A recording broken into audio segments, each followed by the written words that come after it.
Crabs in the bucket. Who put the crabs in the bucket? And why was it left uncovered? Think about that. No lid, no guard, no chains, just crabs.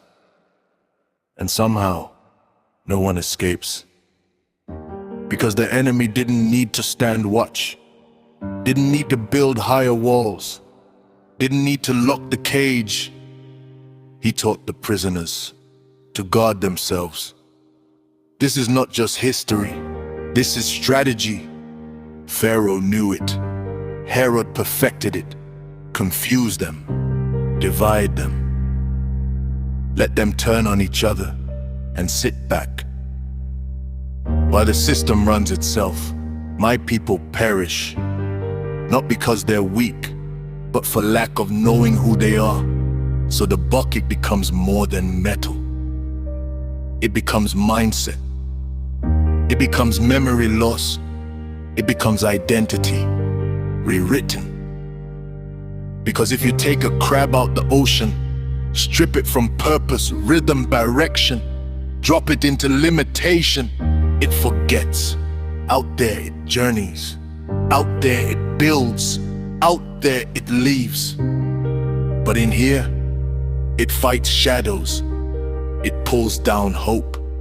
It mistakes survival for purpose. By the rivers of Babylon, we sat. We wept. Because we remembered. And then slowly, we forgot. So now tell me, why don't the crabs realize they're trapped? Because the trap was inherited, passed down like tradition, like language, like fear dressed up as culture. A child born in a cage doesn't dream of freedom, he dreams of a bigger cage. Blindness isn't always darkness. Sometimes it's normalization, identity confusion, cultural amnesia, envy, wearing the mask of belonging. And so the crabs defend the bucket. Call it home, call it safety, call it, this is just how it is.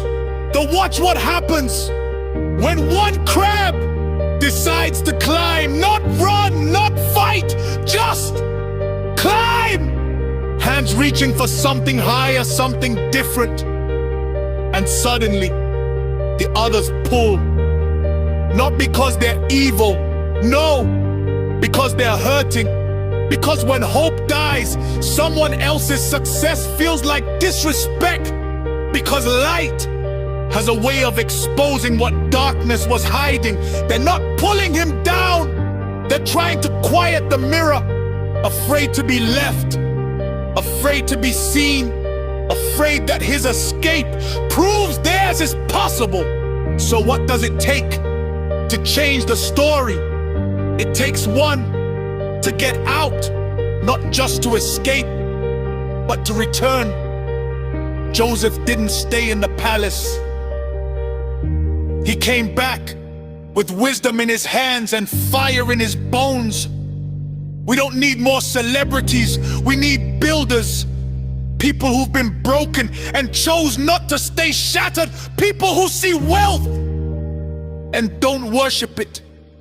People who come back not to flex, but to fix. Because truth isn't just information. Truth is light, and light changes everything. Renew the mind and you rewrite the future. Break the bucket, not just physically, but spiritually.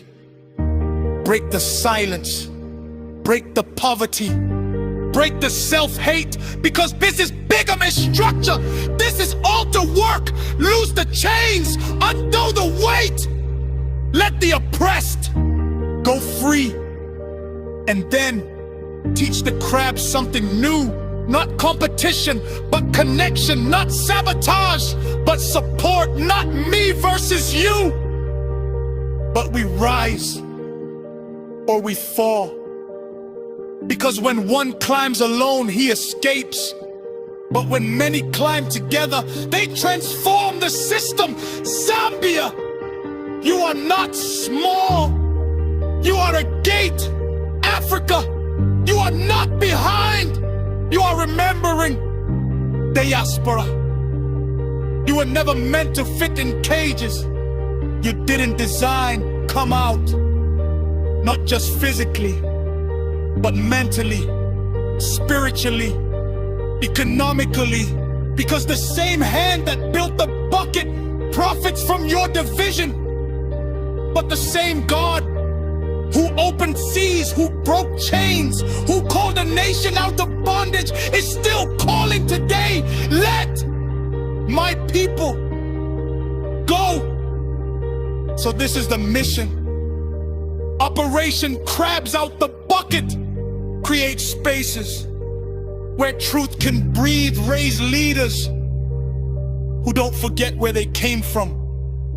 Build systems that don't depend on broken ones.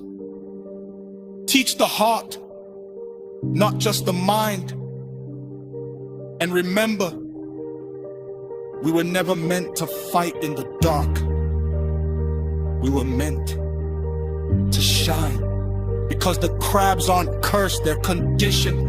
And conditioning can be broken. So rise, shine, climb. And when you reach the top, don't pull the ladder up, reach back.